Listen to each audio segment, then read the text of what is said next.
You're listening to The Artist Athlete, episode 122.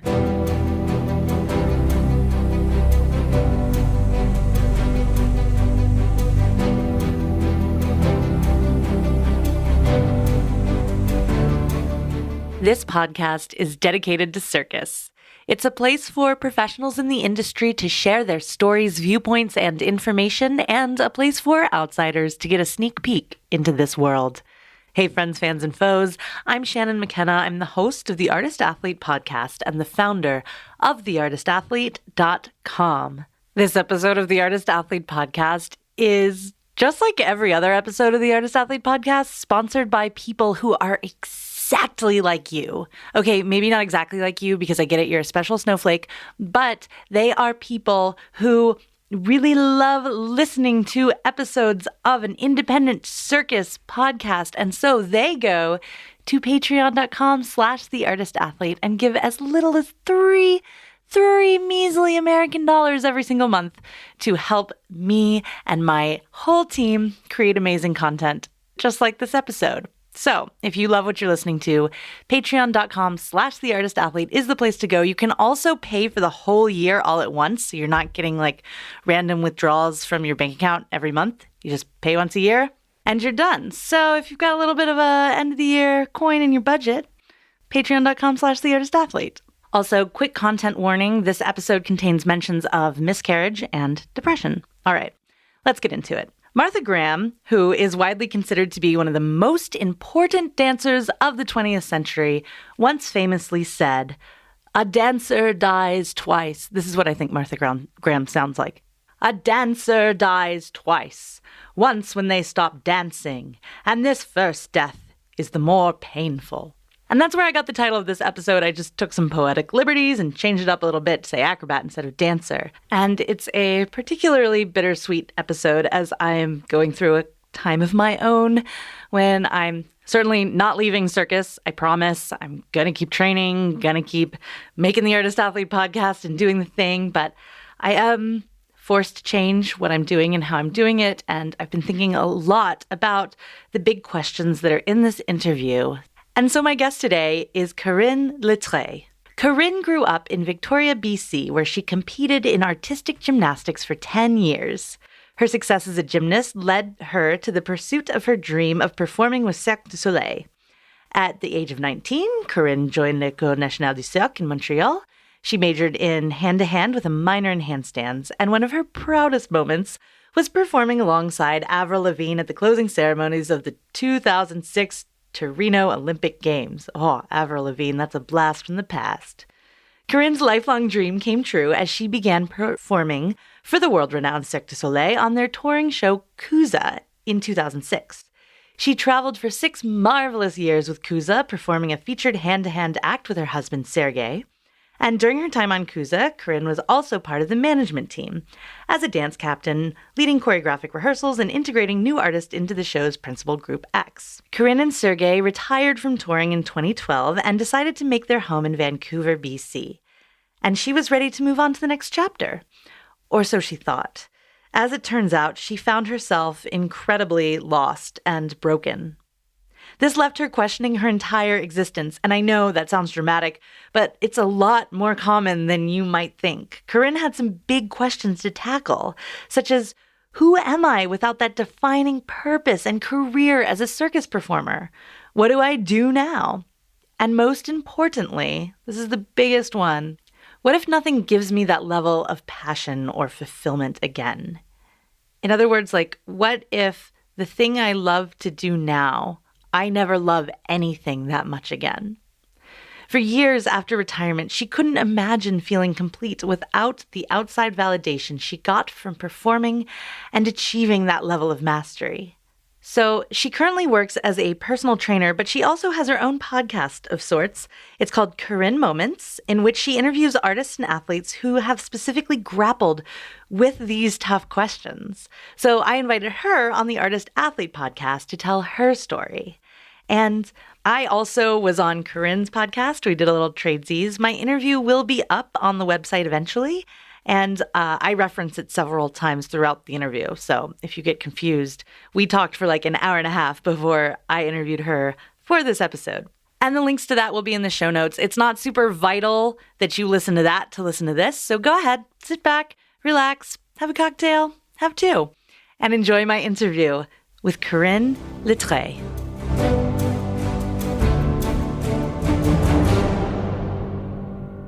Corinne Letray, welcome to the Artist Athlete podcast. I'm so happy to have you here and be pronouncing your name correctly. I'm so glad to be here, and you can call me however you want. It's fine. Guys, we've been talking on Corinne's podcast for the past hour. So if anything in this podcast doesn't make sense, I will show notes link the one to hers because we might reference some things in this podcast that are from my interview on her podcast. So I'm just going to say that right out.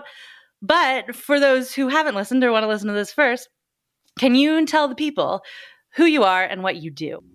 Yeah, I guess I can. I'm Corinne Letray. I currently live in Vancouver, BC, Canada. And what do I do? Well, I'm now a retired circus performer. I used to be in Cirque du Soleil, and now I'm a personal trainer, mom to 2 boys, and podcaster. That's me in a nutshell. Usually on these podcasts, I start at the beginning with these interviews, but I actually just kind of want to jump to the end of your circus career, which sounds so dramatic, right? But I think we talk a lot about how did you get started in circus, but we don't talk a lot about how did you finish circus? And this is something in my circus legends kind of category I asked a lot of people was when did you know the moment that it was time to kind of stop? Mm-hmm. And so maybe there wasn't one moment for you, but what was the end of your career like? You were working for Cirque at the time? What did that look like? Yeah, I was with Cirque du Soleil's Cusa. I did the creation with them. So I started in 2006. We created the show. We went on tour, did the North America tour for about 3-4 years, and then went off to Japan for 1.5 years. And that Japan contract was a full contract for that country itself, for that tour. So it was almost 2 years long. And the tour got a little bit cut short because we were there in 2011 during the huge earthquake and Fukushima, Sendai tsunami that happened. And we were supposed to finish the tour in Sendai. So yeah, I guess it ended up being about 1.5 years. And I knew that the next leg was a big 2-year contract. And at this point, I was almost 30, and my husband is a couple years older than me. He's also an acrobat. We met on tour, and we weren't into signing a full 2-year contract. It would just felt too long.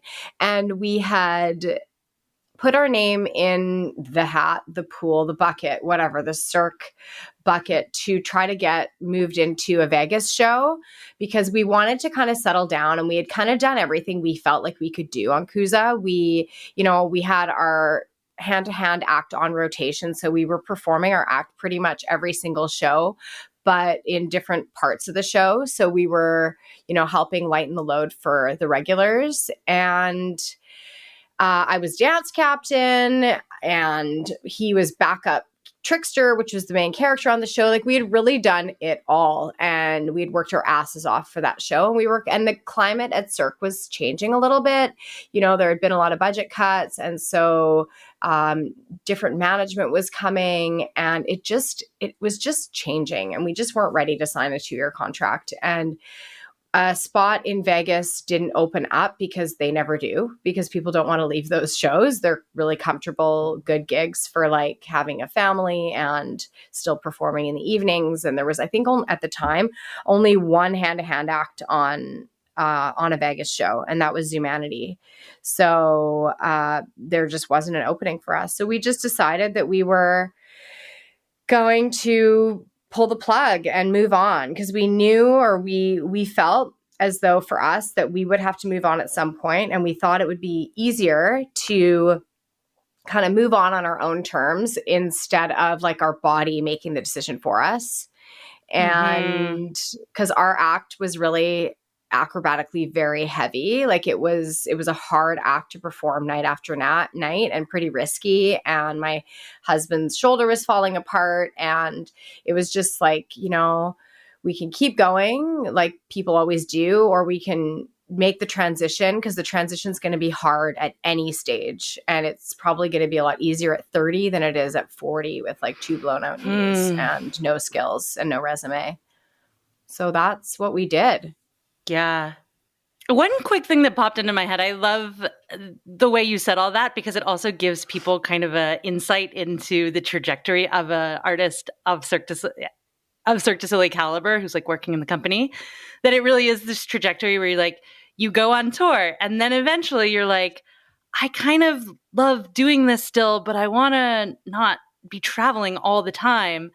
So Vegas is the dream, because those shows are resident shows in casinos that you just do every night. But I'm wondering, because there's so much work in Vegas, why you didn't just go there anyway as freelance artists. There's always calls for hand-to-hand artists. Did you ever consider that? Yeah. Yeah. No.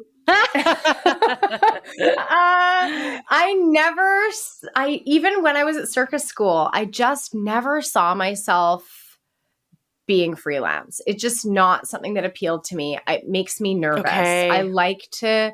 I love stability. And even though being on tour you're on tour and you're living out of a suitcase, it's still stability. Like you have your show plan, your tour plan, your schedule, everything a year in advance. So you know how many shows you're going to do every week, and you know how many weeks you're going to do in a city, and you know how many cities you're going to do in a year. And that was great for me and for my personality. And with hand to hand, it's the kind of act where you have to train, like you have to be doing it all the time in order to do it adequately when it matters. There was no really watered down version for the kind of hand to hand that we were doing. We were doing like dynamic acrobatics. It wasn't really a balance act. In fact, I hate balance. Like it's so not me. I was like, I need to flip, throw me. And so, I just didn't see that. It just wasn't something that either of us wanted. I don't even think we talked about it. Okay. Gotcha. So, you didn't sign the contract, and then what? Okay. So I studied to become a wedding planner. And wait, whoa. Is that something you can study for? You can study anything nowadays. I took a course through this accredited event planning thing, thinking, like if I'm going to become an event planner and I have absolutely no experience, I need at least like a piece of paper to say that I know things, I guess. I don't know. And so I, got the little textbooks and read them in like between my cues while we were still on tour. And I got my little diploma thingy. And then I went and actually worked in Maui, where I got married at the same venue for about 6 months. Right when we retired, I went there straight away. My husband went back to Cirque headquarters and he got shoulder surgery and did like rehab there for about 6 months. And I was in Maui being like an event coordinator at the venue where I was married. So it was lovely and beautiful and Hawaii and great. And then the moment I moved to Vancouver and tried to do that here, I hated every moment of it. It was so not my job. It was so not for me. It's so not my personality. And I think the only reason I liked it the first time around was because I was in Maui. Yeah, you like anything when you're in Maui. Like, come on. Exactly. And it kind of covered up for the fact that really like event planning is like a bunch of planning, and the day of is very short-lived. It's spreadsheets. And if anyone who knows me knows that I am super not that person. I'm not a spreadsheet girl. So it was a nightmare. It sucked. I hated it. I never felt more out of my element. When I moved to Vancouver, I got a job at a pretty big hotel, and I was working the front desk because I thought, okay, I'll get a job at the desk and then eventually I'll move into events as I get, more seniority and they get to know me and whatever. And I was working the graveyard shift, and it was so terrible. Like, I could not have moved like more far in the opposite direction from where I had just been less than a year ago. So like your conception was like, oh, I'm going to do event planning because I love hanging out at weddings? No. How did you? Yeah, no. Good question. It was because I liked planning my own wedding. That's not a very good reason, but that was actually probably my reason. I mean, for context, I went to circus school at 19. I had jobs like growing up. I had coached gymnastics for years and then, worked at a drugstore. And then I went off to circus school, and that's all I did for a decade. And so I had no idea who I was, what I wanted outside of performing. And I thought, like, when we retired, we were like, oh, we want a home and we want to live in the real world. And I use that in air quotes because the real world, but circus on tour in a bubble is very much a bubble. You live a life. You don't have a job in the circus when you're on tour. You live the circus. You live on tour. Your whole life is being in the circus. It's not 9 to 5. You don't go home at the end of the day. You don't have a home most of the time to go back to. Like between cities, you go and sleep on your mom's couch. That's right. And yeah, so we're like, oh, let's retire and let's get a home. And we did all those things, like we got an apartment in Vancouver, and I got this job thinking I would just transition. And I felt like this little person treading water out in the middle of the ocean with like no islands in sight. It was just, I was so lost. And I had like on paper all the right things. Like, it was a good job and I had benefits and I was making just adequate money, whatever. It was whatever. I knew I could like grow and get a better job and end up being management. Like, in theory, it was a good decision. In my heart, it was the worst thing in the world. Shit. All right. Yeah. So like, immediately like my temptation is to be like, how did you get out of it? Like, to turn it positive. But I don't want to gloss over, like you're talking and I asked you like, what did you do? But now I'm wondering, like, along with that, like, you became an event planner, like, how did you feel? I'm sure that while you were in Maui, it was lovely and such a relief. But I think something that surprises a lot of people when they leave is like a lot of the feelings that come up. So what was that like for you? It took me a really long time to know what I felt. I felt like, I think because as a person, I don't know if this has to do with my background as an athlete or just who I am, but it's always been about like, once you get good at this, then you'll be there, or then you'll be happy, or then you'll, like checking boxes off of a to-do list. And like, even in, say, as an acrobat, you're like, I must learn this skill. And you spend 3 months or 3 weeks or 3 years working towards this skill inch by inch. And so I kind of thought that I would just figure out my hotel job, which was completely very challenging for me. It was like the hardest thing. It was not a hard job. And for me, it was really hard because I am not a sit in front of your computer, talk about the density of someone's pillow kind of person. Like, it's just like, I love the service industry, and I enjoyed hospitality, and I enjoyed like being with people and making them feel welcome and welcoming them to the hotel. But like, people coming to me and complaining about their bedding and not being hypoallergenic, I'm just like, oh my God.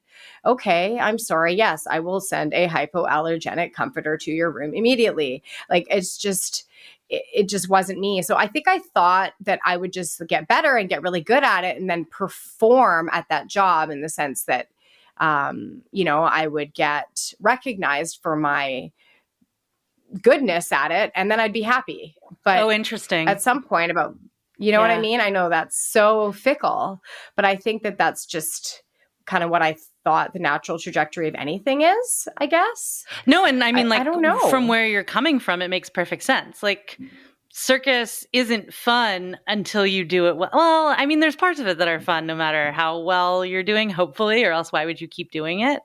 But But the at a mastery professional is what's level, fun. that's it. Yeah, the mastery is fun.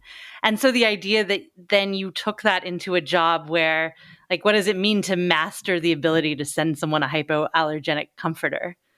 You know? Yeah. Or like being good at upselling people, like moving them into a bigger room and you get like, you get benefits for being somebody who's, it was so far in the opposite direction. And it was using Sure. skills and muscles that I had never even flexed before. And there were some people at this job that were so good at it. And I'd be Yeah. watching them and be like, wow, that looks so easy. And they're so good at this. And meanwhile, I'm like shaking in my boots when I just used to perform in front of 3,000 people every night. And it was nothing. It was not a big deal. It felt amazing. And then somebody coming up to me with a request and me figuring out how to make that happen.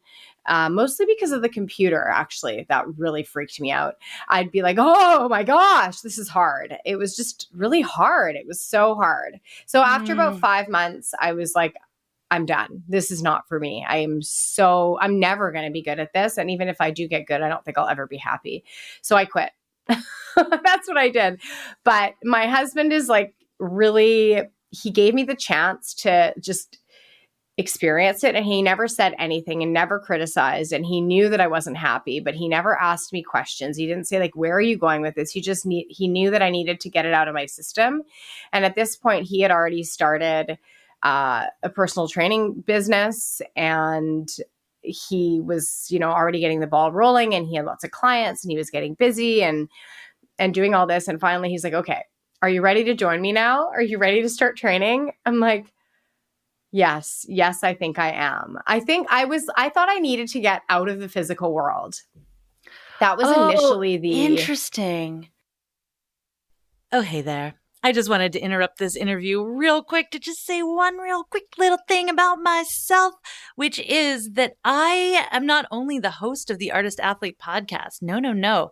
She is a business woman, and I run a whole company dedicated to the education and inspiration of circus artists.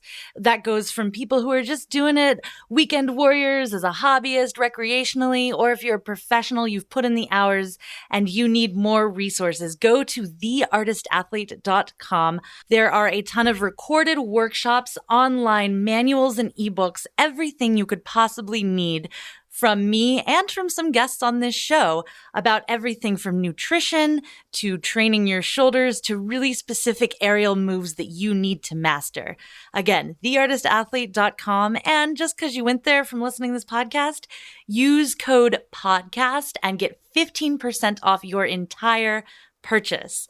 That's right. Theartistathlete.com. Use code PODCAST at checkout for 15% off your entire purchase. And have a great day. Back to the episode. Yeah, because the other thing that I was going to start to ask you about was like, how did your body feel? We always joke that like circus hurts so much, but the people I know who are not movers seem to be especially as I get older, the people I know who are not movers are in far more pain than I have ever been. So like stopping, like, did you keep stretching? Did you keep running? Like what did you do for fitness? Or did you just like hang out and eat cookies on the couch? Because I respect that too. Stopping circus hurt way more than doing circus ever did. And wow. I quit cold turkey. I didn't sit down and eat cookies on the couch. I definitely hit the ground running in terms of like I was working and I was busy, and I'm a really energetic and hyper person. So I'm always out and about and moving around. But I quit cold turkey. I think I felt like for some idiotic reason, I thought it was all or nothing. I had done circus 175%. The whole time that I did it. And then I was like, well, if I'm not doing circus, then I guess I'm just not doing it. Like I didn't consider doing it as a hobby. And it was hard to access training facilities around our area where we were.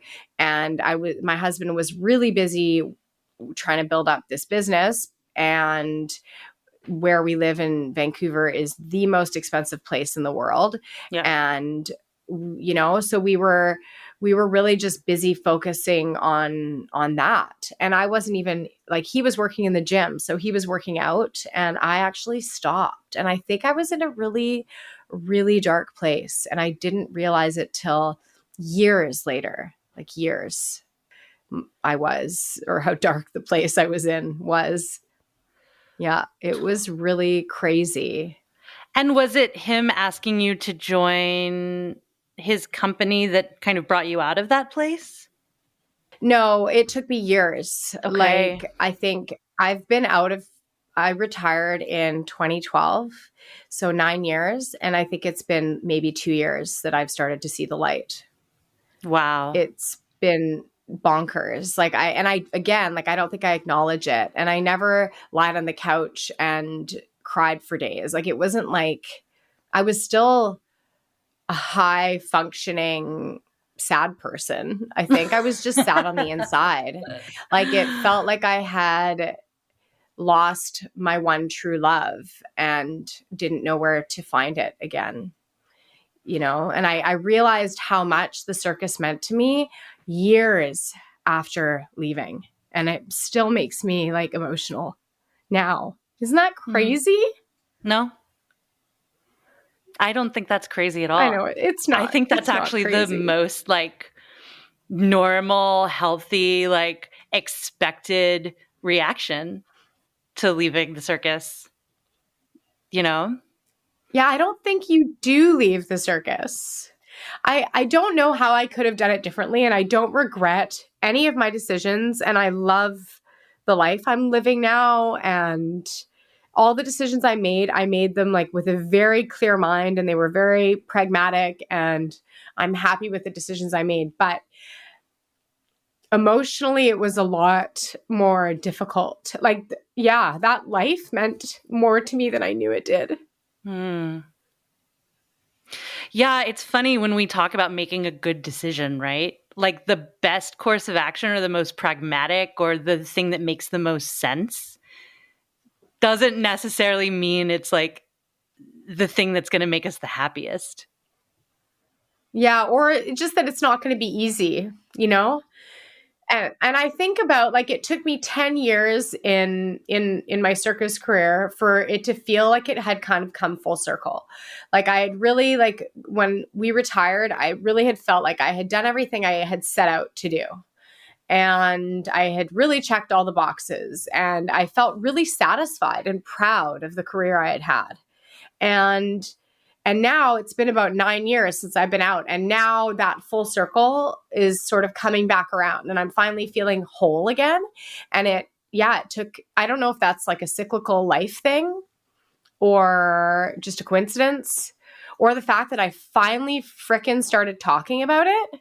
Like I didn't talk about it. That's the biggest part. And when I left the circus, I left everybody in it as well. Like you can't really keep in touch or in relevant contact with people who are still on the inside.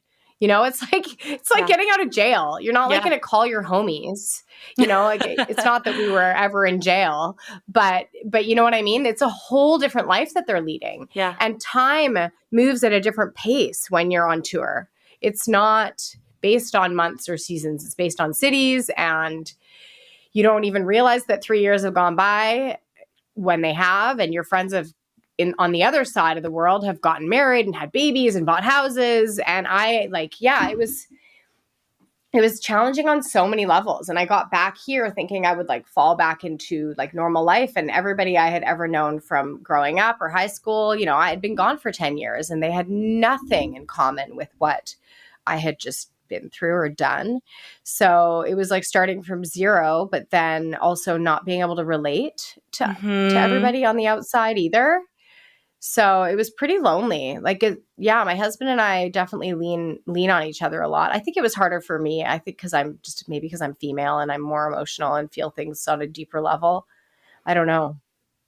I think the big difference is that he had gone to university for physical education and sports methodology. And so when he decided to start his career as a trainer, an athletic trainer, and build up this business, it wasn't out of left field. It was really just going back to his training and going back to what he knew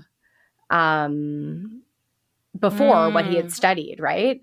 So he was able to, pull back into all of that knowledge that he had. And he was just, he was ready. Of course, there were lots of challenges, but the emotional component, I don't think quite as much. And we've talked about it. He said that he thinks he had a more of a chance to wind down from Cirque and say goodbye when he was after rehab, did shoulder surgery, lived at studio for 6 months.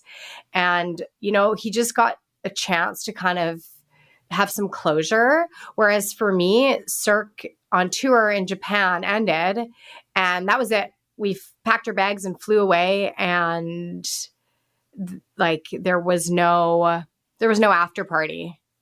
There, you know what I mean? That's a metaphor, but it was just like, bye. And that was it. Never heard from it again. You know what I mean? In the sense that, and I just thought, well, okay, I'm moving on, and I made this decision, and I, again, super happy with my decision, but it was challenging.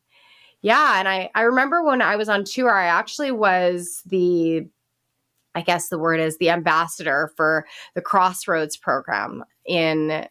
Cirque has this program for education. If you want to study for something while you're on tour, Cirque will reimburse half of the cost of your education. Of course, maybe not if you're going to go to med school, but there was a certain cap on the amount that they would pay you every year, but they would pay you to get, say, an HR diploma, or if you wanted to go into PR or whatever it was. And I was the ambassador for this program while we were on tour. And on tour, I actually had no idea what that meant. I was able to hand flyers out to people if ever somebody said, "Oh, are you the ambassador for that thing? Can you give me the information?" I'm like, "Yeah, just here's the website." And that was it. And I think about it now and I'm like, oh my goodness, we need to have an actual program in place for what to do, when you are ready to go, or what if you're not ready to go, and you're people, I think, need to be prepared for life on the outside, unless they really do plan on spending their whole life within the company, moving from artist to casting agent and or coach and or rigger, which is the trajectory that some people take, but a lot of people don't, or some people do, and they do it just because they don't think that they can do anything else. Hmm. Yeah, I remember reading an exit study, or an actual scientific study that they had done on dancers who had retired, and the depression they felt after that, and the lack of resources surrounding people who were coming out of that field as well. Very similar. And something that stuck out to me in that study, they were talking about how some of these people had to confront the fact that they were about to live a life where they weren't going to do anything that they loved as much as the thing they had already done. And contending with the idea that their purpose or their thing that was the most precious to them was over. And how do you continue with life after this? And the depression that comes from having to face that fact. And what I've seen you build on your website and through your podcast, which I want to start talking about, is this idea of finding purpose after purpose. What does that mean to you? Well, it's still evolving, definitely. It's meant so many different things. It's interesting that you mentioned that about the dancers, because I've also been reading some studies on NCAA athletes, and it's very similar for them as well. They go to college and they have, I believe, 4 years of paid education as an athlete.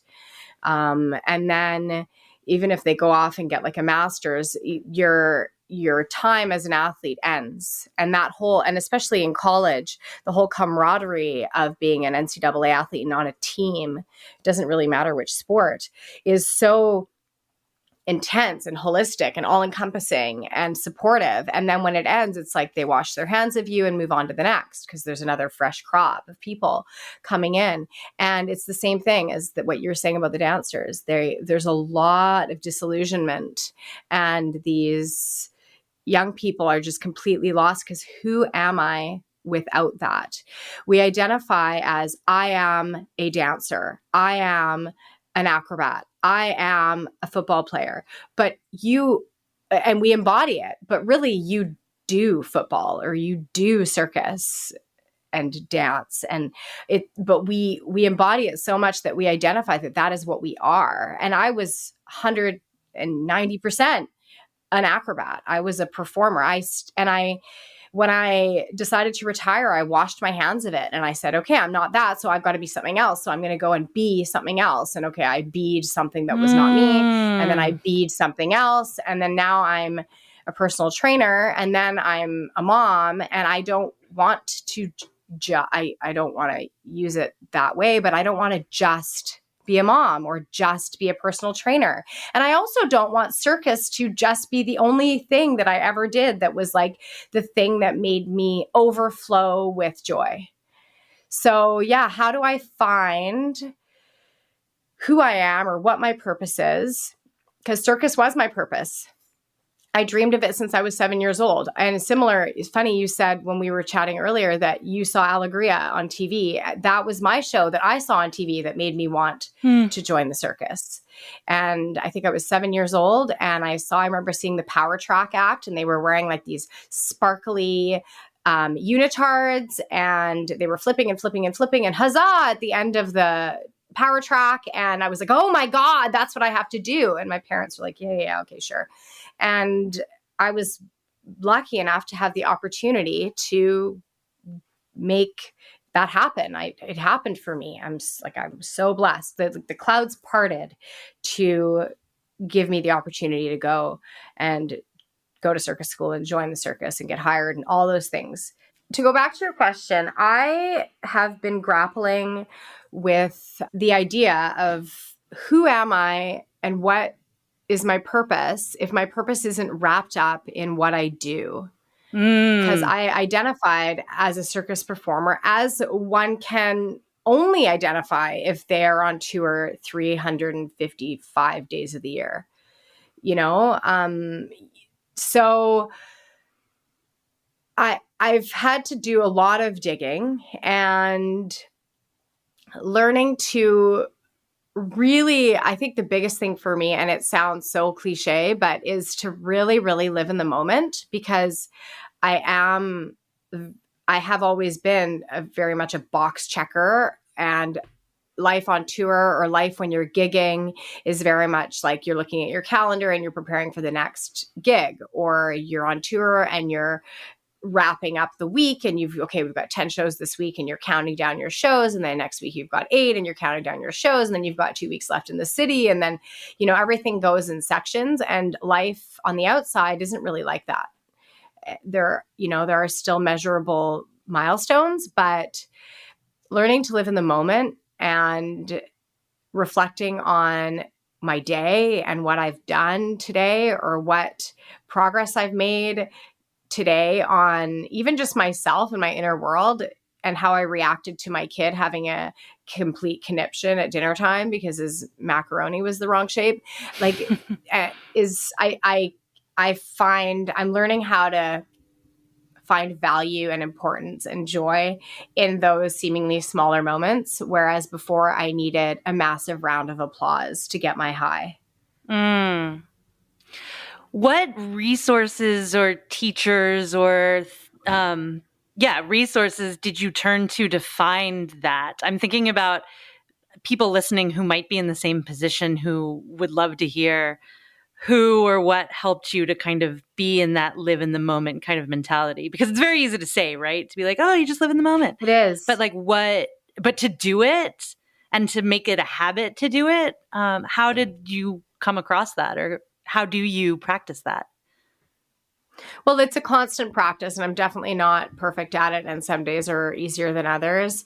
I actually turned to somebody. I call her like my spiritual kind of guru, but she, I guess a more modern term, she's a bit of a life coach, but really she has a lot of knowledge in Kundalini yoga and chakra alignment. And we did some sessions together where we talked. Like, she asked me these important questions. We did some meditations, and she sort of like what kind of questions did she ask?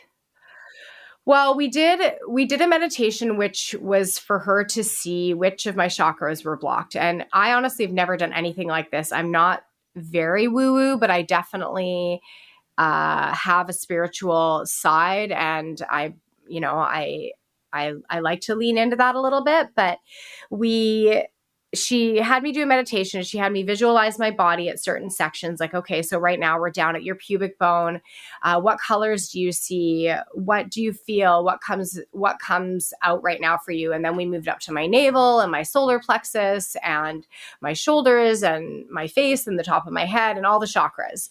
And then based on sort of the things that I saw at certain areas, she was able to see that my creativity was completely stuck and it was looking to be released. And when she said that, it broke my heart, because I realized that I had packed that suitcase up and like shoved it in my basement 9 years ago, because I thought that if I wasn't on stage doing what I was doing, that I wasn't creative anymore. Like, I never really thought of myself as a creative person, I guess, because I don't paint. I can't draw to save my life. And so I had always been creative in a self-expression, physical expression kind of way. And again, like I said, with my circus, I just packed it up and I put it away. And I had not created diddly squat for like 8 years, nothing other than 2 children. But I really hadn't, and creating just for the sake of creating. Mm-hmm. And I didn't even know how to do that. So now what I'm doing is I'm learning how to exercise the muscle again. Like, I'm learning how to exercise creating for the sake of creating, not because I have some greater goal. I'm learning how to enjoy things and the process, not because I have this monumental goal to achieve this, but it's just to do it for the sake of doing it, even without any expectations, which is so new to me and really different than my background, because I was always building, everything I built was with expectation. Like, I will do this amount of work on my handstand and I will eventually be able to balance on one hand, and et cetera, right? And I think it's counterintuitive for us to think that we're going to put effort into something and not expect something in return. It's like I hadn't been able to see myself. Like, I had put myself away and tried to create this new real world, air quotes, version of myself, who is not me at all. Like, I'm a good actor and I can pretend to be whatever you want me to be, but I had put myself away. Yeah. Not Why not do you right. think you did that? Or where do you think that idea came from, that there had to be like a separate person who wasn't Circus Corinne? That is so weird. I don't know. I think because I thought to fit in here, I needed to fit in here and be real world. And because of the city I moved in to, it doesn't really have a circus culture. And I also didn't really move into, like, there is a bit of an underground circus culture, but I didn't move into that part of the city because I wasn't seeking that, I guess, because I was looking to build a career, make money, and afford the cost of living here. And then I got really focused on, and then I had babies, like that. It all happened really fast. And I think that because there were so many factors, like I got here and I had that hotel job, which was awful. And then I started working at building up the personal training, which turned out to be way more better suited for me and much more aligned, and I enjoyed it. And then I got pregnant and I had a miscarriage, and then I got pregnant again and had my baby. And then 10 months later, I was pregnant again. And then I had 2 babies. And then fast forward, and now my youngest is got 1 more year of preschool, and my oldest just started grade 1. So now it's like I finally have the room to breathe, and actually I'm not in so much of a survival mode. I think it was partly that, like just having kids back to back and all of it, just life happened, and there was no room for me in it. I love what you said about this idea of creating, or the belief that you couldn't create unless there was an expectation behind it. It's so interesting and so profound. Mm-hmm. And I think it's true of us as humans, is that we are meant to create for no other reason than like humans make things. Like, I believe we're inherently just creators in our like makeup. And I'm interested to hear, like, what are you creating now? And if it's too personal, of course, please don't share it. But and how is it different, or how is your process different than it was when you had expectation? I think one thing is that I've learned how to stop putting so much pressure on myself. I definitely haven't lowered my expectations in the sense that, you know, everything I do it fully, and I want to do a good job. So I would say the first outlet that I found was I started this podcast. And that has actually served me quite well creatively, because I love to talk, and I'm an extrovert, and it does kind of fill that performance void a little bit for me, because, you know, you have to be on, and you have to plan, and you have to be prepared. And then I get to share other people's stories, which really inspires me and excites me. And then I also do all the back end of the podcast, like the editing and stuff, which I actually quite enjoy, because I find that to be, you know, you can tinker and it gets a little bit creative. And so that's probably where I started. And I used to really enjoy writing, and I sort of had completely stopped doing that, I guess, because I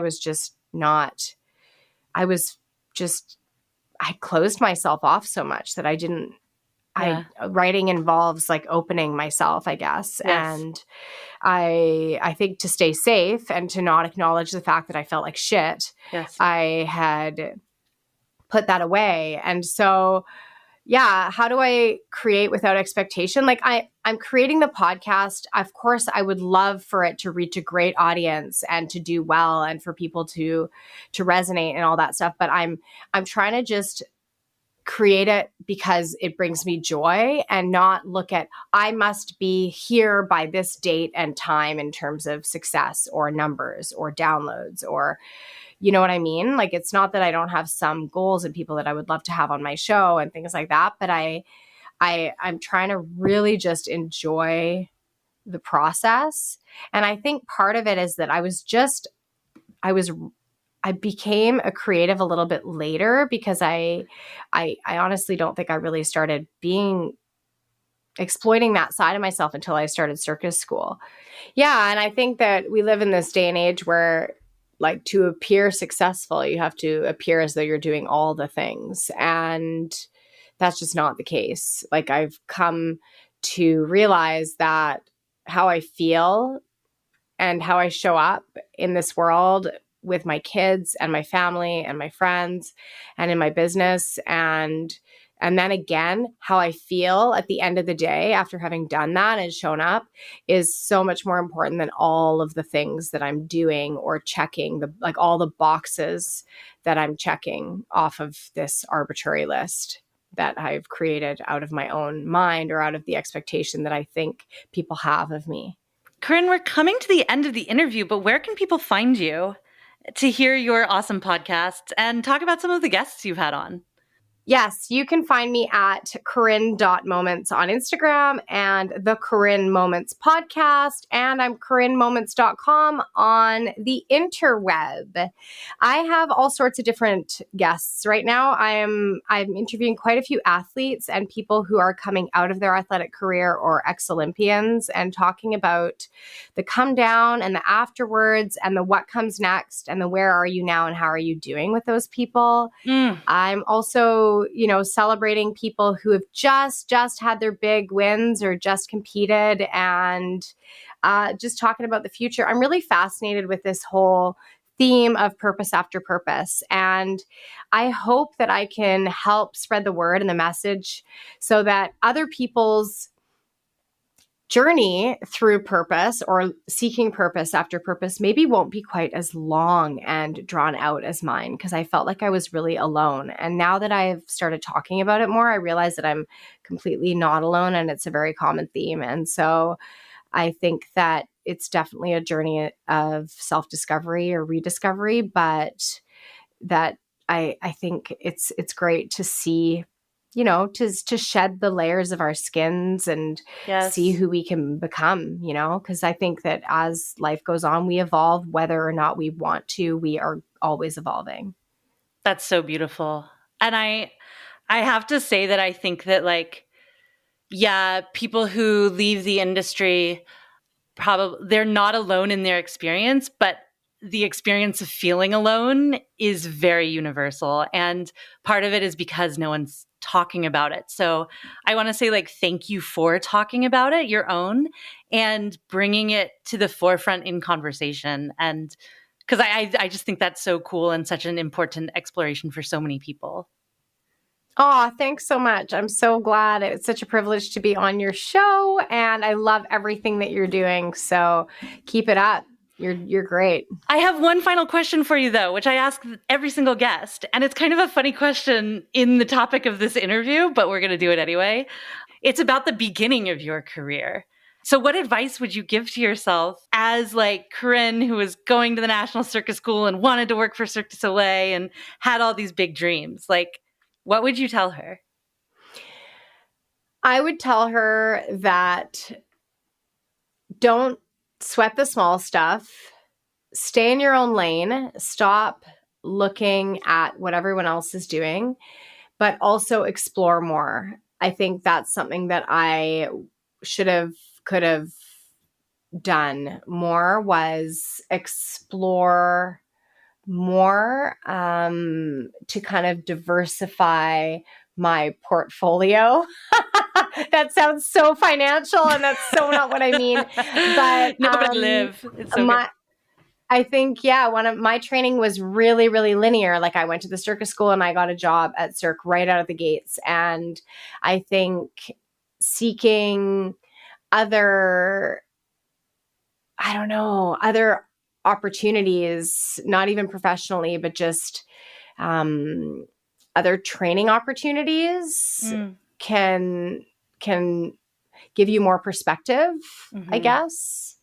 Be curious and keep being curious. I'm starting to be curious all over again in this later stage of my life. And I think it's absolutely magical when you start asking people questions and looking into kind of what excites you and going with that. Yes. Amazing. Well, one more time, Corinne, thank you so much. All of her information is in the show notes. Y'all go check her out, show her some love. And I can't wait to see what happens next. Thank you. Take care.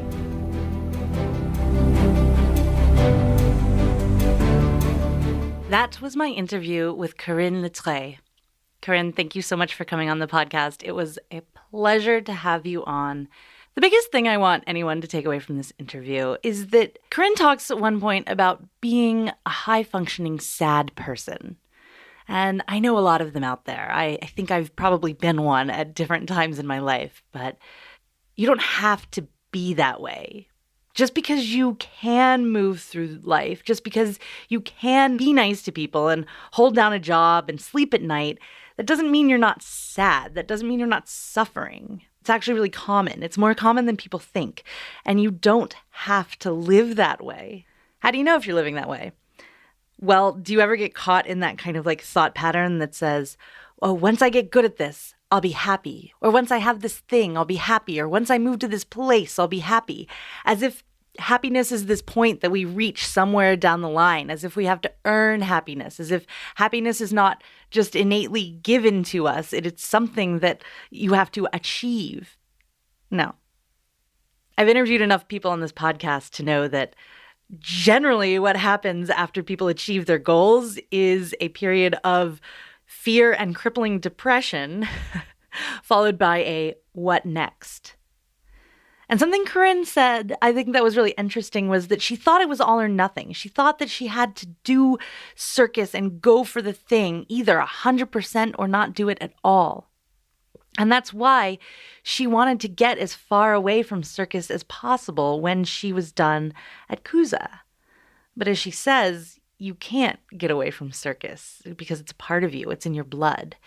And so I recommend to people who are thinking about leaving the industry, stopping performing, whatever, that they don't just leave. They pivot. They don't turn away entirely, but they find a way to carry forward. Because if you think that your old life is what's making you unhappy, and if you just get rid of it and get a new life, you'll be happy, well, guess what? The one constant in that is you. So get help. You don't need your kundalini enlightened or your chakras firing, but find someone or something. Maybe they have an accreditation. Y'all know I'm really into therapy. But not necessarily that, just something that fits your schema of how the world works and how to improve it. Because here's the thing about that quote I said at the beginning, dancer dies twice, right? Well, I don't actually believe that we die. I mean, I do believe that we physically die, but I think that death happens not to us, but I think that death is just when something ceases to exist, when our memories cease being remembered, when our impact is no longer felt. So as long as you keep challenging yourself and the people around you, and you're good to them and you make a difference, you won't die. And maybe in there somewhere, you might find some happiness. And we can all tell Martha Graham to stop being so dramatic. I don't know. If you want to keep grappling with this question, though, Corinne has a fabulous podcast. It's at www.corinnemoments.com, and you can also follow her on Instagram at corinne.moments. And for more aerial training tips and inspiration, I'm on Instagram at _artist_athlete. I'm on TikTok, The Artist Athlete. My Facebook is The Artist Athlete. My website's theartistathlete.com. Are we noticing a trend here? Also, Patreon. Please hit it up. Patreon.com/theartistathlete. Thanks for tuning in, friends, fans, and foes. I will talk at you next week. The Artist Athlete podcast is supported solely by donations from people like you. Here's what some of those people have to say. Hi, my name is Noah and I do hand balancing. Hi, my name is Woody and I do Leo walk. Thank you for listening to the Artist Athlete podcast. Hi everyone, I'm Dominique, a ground acrobat, trapeze artist, and coach, currently bringing Circus to the extremely cold but very beautiful Northern Ontario, Canada. Circus has changed my life and I'm so grateful to everyone in this community. Find me on Instagram at DomUpsideDown or my website domupsidedown.com. Aloha! My name is Beth Russell and I live on the beautiful island of Maui, Hawaii. I am an aerial artist and movement instructor specializing in chakra yoga to keep me balanced and grounded. I play with silks, trapeze, lyra, rope, acro, aerial yoga and dance, slacklining, pole, bungee, and climbing. Really anything that goes up and allows me to explore 3D space. You can find my dedicated aerial page on Instagram at Maui Aerialist. If you find yourself coming to Maui, let's play. Hey there, friends, fans, and enemies. This is Chris Alston, Patreon of the Artist Athlete podcast, straps artist and lyra performer and acrobat out of Greenville, South Carolina. So if you're ever passing through, make sure to stop in and see me and my friends. We have a wonderful space and we'd love to see you. Hi, my name is Erica Lee. I'm from St. Louis, Missouri, and I'm an aerialist. I teach performing arts to elementary school during the day and do pole and swing and rope by night. I really, really like the Artist Athlete podcast because it gives me a lot of circus goals to look forward to. It gives me a lot of insight on what's going on around the world in circus, and that's why I'm Patreon. Hello all. Thank you for tuning in to the Artist Athlete podcast. I am Opal Schwartz from Minneapolis, Minnesota. If you're ever in the cities, feel free to stop by the Aviary Minneapolis. It's a great time. With that, I hope you all have a wonderful rest of your week, and goodbye. Hey there, artists and athletes. This is Andy Smith, owner and artistic director at Saltaire Circus School in Jacksonville Beach, Florida. And I want to thank you for contributing to the Artist Athlete podcast. If you ever find yourself down in Florida, come check us out. Whether you're an artist, athlete, or someone ordinary just looking to be extraordinary, we got a place for you.